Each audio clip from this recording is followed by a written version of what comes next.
Mimi kila siku nadai katiba mpya tangu nilipokuwa mtoto. Lakini hatuipati. Hakuna siku ambapo mimi nilikuwa katika mazingira niliyaona kwamba haya ndio bora na ndio ya mwisho. Hakuna, kwa sababu hiyo haiwezekani. Siku takapokuwa tumekufa mmoja baada ya mwingine, na ninatamani niwepo muda mrefu kabla ya kufikia hadhi hiyo ya ufu.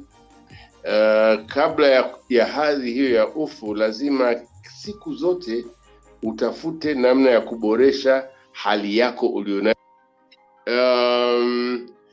Utashi wa kuboresha mambo yalivyo ili yawe bora zaidi, yawe mazuri zaidi, yawe mema zaidi, yawe makubwa zaidi, yawe na nuru zaidi, yawe na uwazi zaidi, ni utashi wa kila binadamu ambaye ndani yake ana hiyo hisia ya kwamba lazima ujiongeze kila siku, la sivyo unarudi nyuma. Kwa hiyo kutaka katiba mpya, kutaka maboresho. Moses.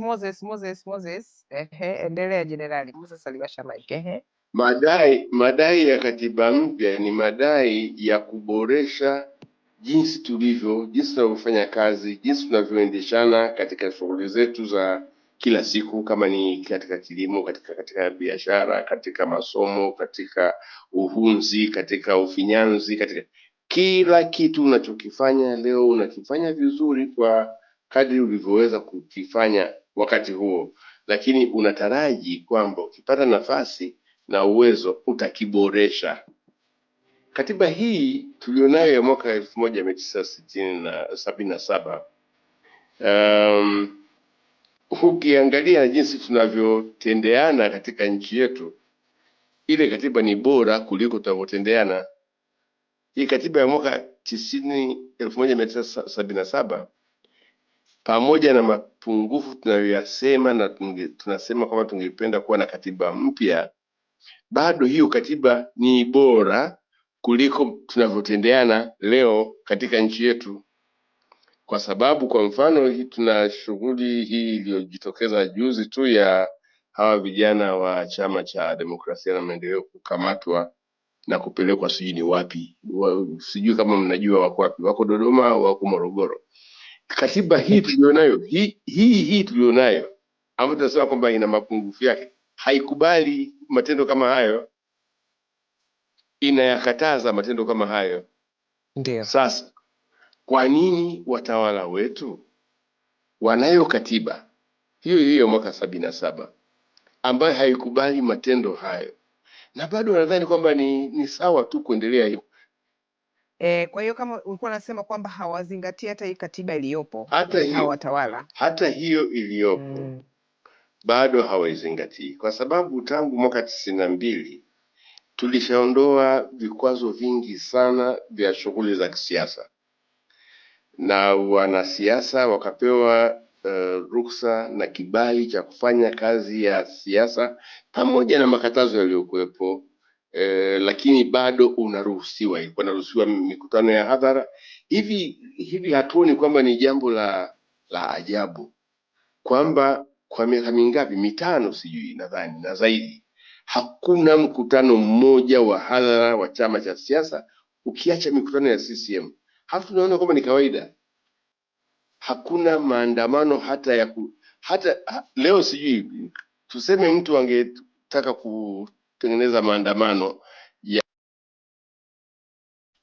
yes. Kwa hiyo ulikuwa unasema kwamba hawafuati sheria na katiba, na hakuna hata mikutano ya hadhara hata ya kupongeza maandamano na nini, imekuwa ni tatizo. Hata ungetaka kupongeza sasa hivi huwezi kupata njia ya kwenda kupongeza. Hata ungesema kwamba Rais Suluhu amefanya kazi nzuri sana, nataka kumpongeza, nadhani utapata matatizo makubwa sana, kwa sababu polisi sasa hawana uzoefu kwa miaka 5 iliyopita wa kuratibu maandamano ya mtu yeyote, awe anaunga mkono au anapinga. Polisi wameshakuwa sasa ni chombo cha kuzuia tu maandamano au kuzuia tu mikutano yoyote ile ya hadhara au ya ndani. Ni one track mind. Tuna polisi ambao akili zao sasa hivi ni mazuio basi, sio kufacilitate, sio kuwezesha watu waonyeshe kwa utulivu na amani kile wanachohisi. Hata ungetaka kusema leo nafanya maandamano ya kulaani vitendo vya watu wanawatendea ukatili wa kijinsia watoto wadogo, polisi wetu kazi yao itakuwa ni kuzuia. Ni kweli. Hata kitu kama hicho. Yaani umeshawekwa kwenye mode kama mazombi fulani, kama robot hivi. Ukifungua akili yake, ingekuwa inawezekana kuifungua ukaangalia ubongo, ndani ya akili yao ni zuia. Anazuia nini hataki kujua, lakini zuia. Sasa hiyo ni hali ambayo naiona kama ya hatari sana, kwa sababu katiba inasema shughuli za kisiasa zinaruhusiwa, sheria zimewekwa, kuna makatazo mengine kweli tunayapigia kelele kwamba makatazo si lazima tuwe nayo, lakini hata sheria hizo na makatazo hayo haziheshimiwi. Alimradi polisi wameambiwa zuia basi. Na ukitaka leo hata kumuomba polisi ukafanya maandamano ya kuunga mkono alivyosema marehemu Magufuli mwaka 2016 kwamba yeye anaamini kwamba demokrasia ni kuwapelekea watu barabara, ni kuwapelekea maji, pembejeo, mazao yalimwe na yafike barabarani, yasafirishwe na kadhalika.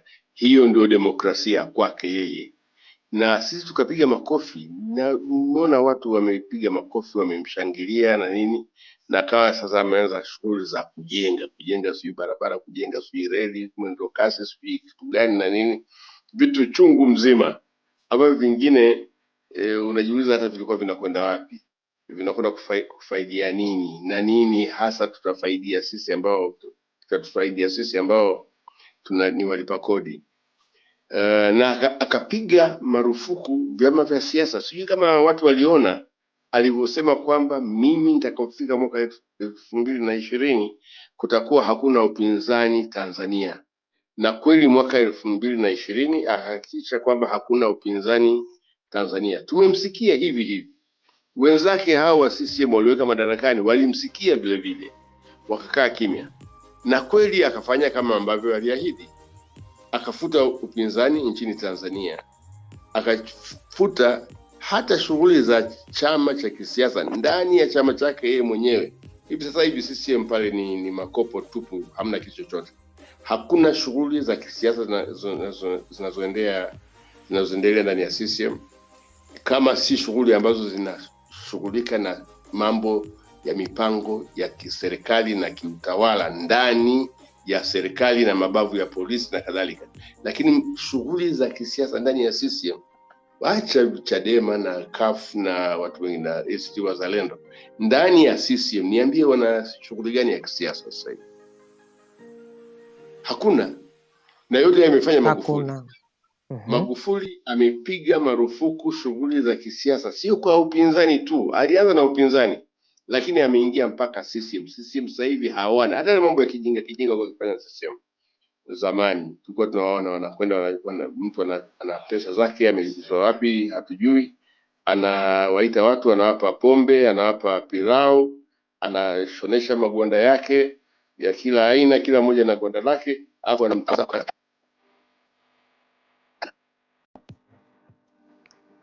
Haya tena tumepoteza, lakini good point kuhusiana na hiyo ya kwamba hata shughuli ndani ya CCM sasa hivi hairuhusiwi. Actually in fact nadhani threat kubwa ilikuwa iko ndani ya CCM baada ya kutumia jeshi la polisi kuzima shughuli za kisiasa kwa vyama vya upinzani na vyama vingine. Kwa hiyo nadhani hiyo ndio ilikuwa hatua ya pili sasa kuingia kwa upande wa CCM na kuhakikisha hata kule shughuli zote za kisiasa zinakuwa kama zinadhibitiwa. Kwa hiyo kama ulivyokuwa umesema Jenerali, ni kwamba labda shughuli ambazo zinaendana na mambo ya utawala na kadhalika, lakini free debate na masuala mengine yakawa kama yamedhibitiwa hata ndani ya CCM. Na hiyo ni kwamba mtu yoyote ambaye alikuwa anaonekana kama threat anakuwa anazimwa. In fact kuna kama an attempt kwamba kila mtu afikirie the same way hata ndani ya chama, ama sio jenerali? Hiyo imekuwa ni kweli kwamba wanajaribu ku uniformize political thinking, kwamba ikishasemwa na mkuu wa chama kwamba tunakwenda namna hii, basi wewe huna tena uhuru wa kufikiri kwa njia nyingine tofauti, hata kama mkuu wa chama huyu unayemjua ni mtu ambaye kwa kweli pamoja na kumheshimu sana, akili zake ndo hizo alizonazo, hazikuwa nazo zaidi ya hizo alizonazo, lakini unalazimika sasa ujiweke wewe chini ya huyo mtu ambaye unajua kwamba akili zake ni za kawaida kabisa, hazina kitu cha kutangazia dunia, lakini wewe lazima sasa umfuate huyo na usiende mbele yake yeye katika kutoa kufisha. Kuna process ya kufisha uwezo wa kufikiri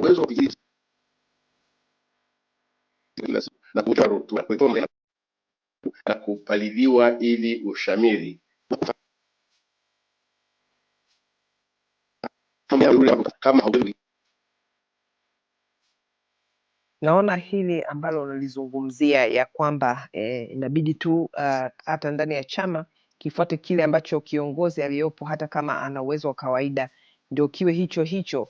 Actually inaleta matatizo kwa sababu ni kama vile wana ile formula wanasema the best and the brightest, kwamba ndani ya chama kunakuwa na attempt ya kuhakikisha kwamba wale wenye uwezo, yani the best and the brightest, ndio wanapata uongozi, na hiyo ni sehemu ya kukuza chama. Lakini kama ni kwamba ni kuhusu ubabe ambaye atakuja kupata uongozi, basi yeye ndo atadetermine direction, kutakuwa hakuna mjadala huru, basi kuna uwezekano mkubwa kwamba hata ndani ya chama kunakuwa na hiyo ambao wamesema kwamba viwango vinashuka, watu ambao wanapewa uongozi na hata direction ya chama inategemea mtu mmoja. Kwa hiyo ina maana kwamba hawa watu wanakuwa wanashindwa kupata uongozi au kuchomoka kama wanavyosema, ili waonekane. What is your thought about that, Jenerali? naona kwamba mimi nimekulia ndani ya Chama cha Mapinduzi tangu utoto, TANU mpaka kwenda chuo kikuu, umoja wa vijana wa TANU, na baadaye umoja wa vijana wa TANU na umoja wa vijana wa ASP, nikiwa mwakilishi wao katika umoja wa vijana wa Afrika jijini Algeria. Nadhani tofauti ya wakati ule na wakati huu ni kwamba vijana wa Tanzania waliokuwa na mawazo maangavu yenye kuleta nuru katika kufikiri na kuona ni sehemu ya vijana wa Afrika, vijana wa dunia nzima, ambao wana msimamo kwa mfano wa kupinga ubeberu na uonevu duniani kote na kadhalika, walikuwa ndani ya TANU na CCM. Vijana wote hawa tunawaona wamekuja baadaye, wengine kwa mfano Jakaya Kikwete akawa rais, Mkapa alikuwa sio mmoja wa vijana kwenye TANU study group na kadhalika. Ilikuwa ni kazi ya chama ku-identify akili zilizokuwa angavu.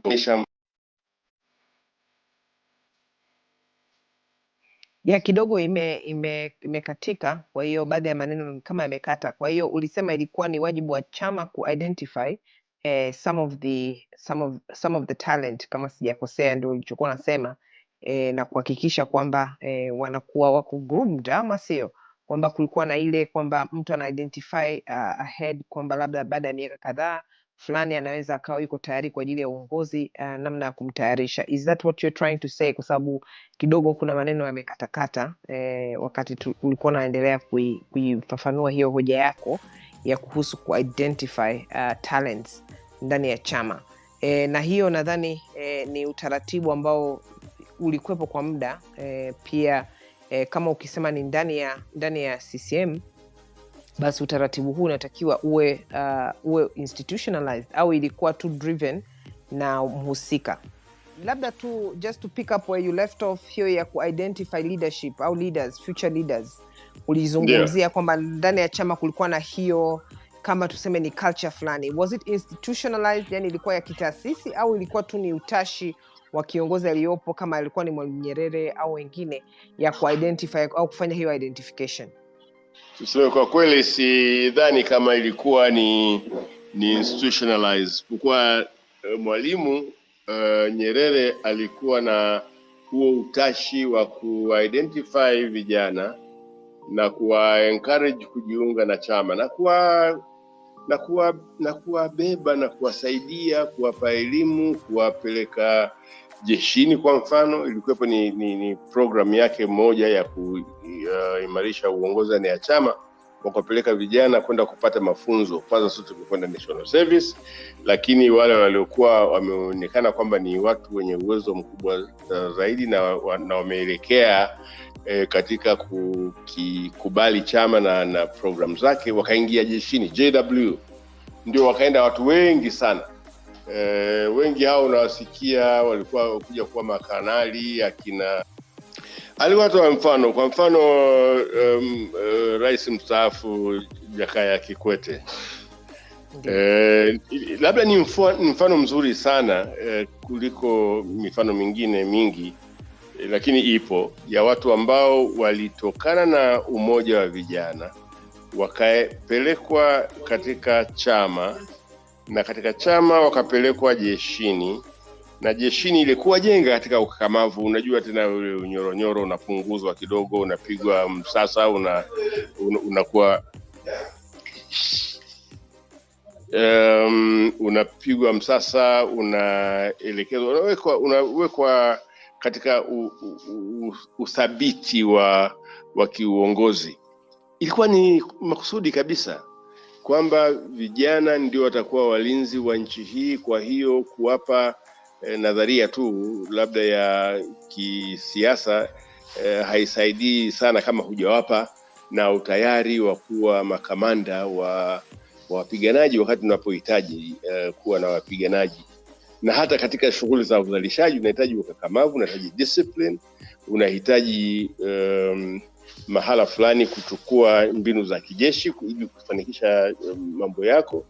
Basi wanapewa mbinu hizi, lakini wakitoka huko wakiingia katika utawala au uongozi wa kisiasa, hata vyeo vyao vinafifizwa taratibu. Msikii mtu akitwa kanali au nani anakuwa ni ndugu fulani, lakini anao uwezo, amejengewa uwezo ndani yake yeye kuweza kuwa ama raia wa kawaida civilian, lakini vile vile kuwa mtu wa jeshi, lakini sio jeshi lile. Na hiyo ndio ilikuwa tofauti, kwamba jeshi hili sio jeshi la kikoloni la Tanganyika Rifles, Tanganyika African Rifles.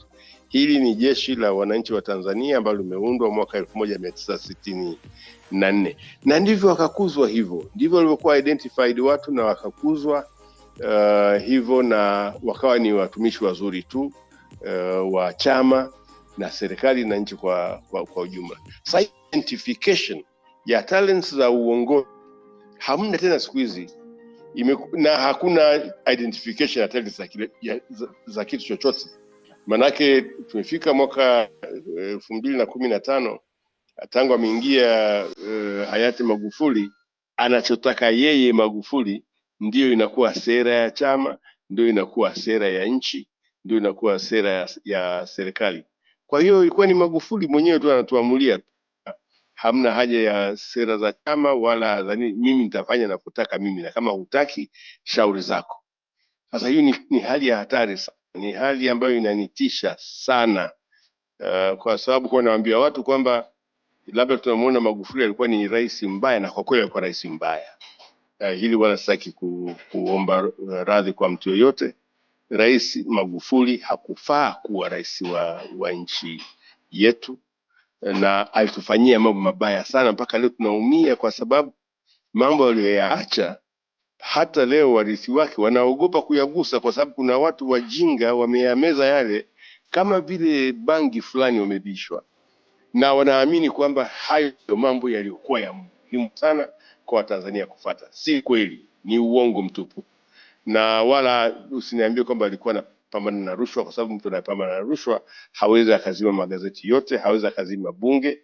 Mtu anayepambana na rushwa ndio anataka msaada wa vyombo vya habari vimsaidie kufichua uovu wa rushwa. Anahitaji sana msukumo wa bunge ambalo liko huru kumpa taarifa na kumarifu nini kinatokea nchini kote. Lakini mtu anasema kwamba anapambana na rushwa, halafu anaziba vyombo habari, na wale aliowatumia Magufuli kuzima media bado wamo serikalini. Sasa hivi wanajificha, wasikiwa akisema sana, lakini sisi tunawakumbuka, na mimi siwezi nikawasahau akina Dr. Abbas hata siku moja, kwamba watu ambao waliochangia kuhakikisha kwamba media haifanyi kazi yake kabisa, mmoja wao alikuwa ni Dr. Abbas. Na ninataka kuwa mkweli na niwe fair, kwamba akitaka mtu kama Dr. Abbas tuitane siku. Media ya kwetu Tanzania ni media taabani, lakini tusaidiane katika masuala haya na tujifunze namna gani ya kuwasilisha hoja zetu. Amezungumza vizuri sana James, lakini mwisho anasema tumuombe rais atoke akemee. Sidhani kama hiyo ni proper way of going about it. Ni ile tunamwomba rais atujengee matundu ya choo. Tunaomba atuletee zahanati kijijini. Tunaomba rais atuletee hela ya kukarabati shule yetu. Hiyo sio lugha ya jamhuri, ni lugha kwa mtawala wa kijadi, labda malikia au mfalme. Sisi tuseme kwamba hii tabia ni mbaya, na katika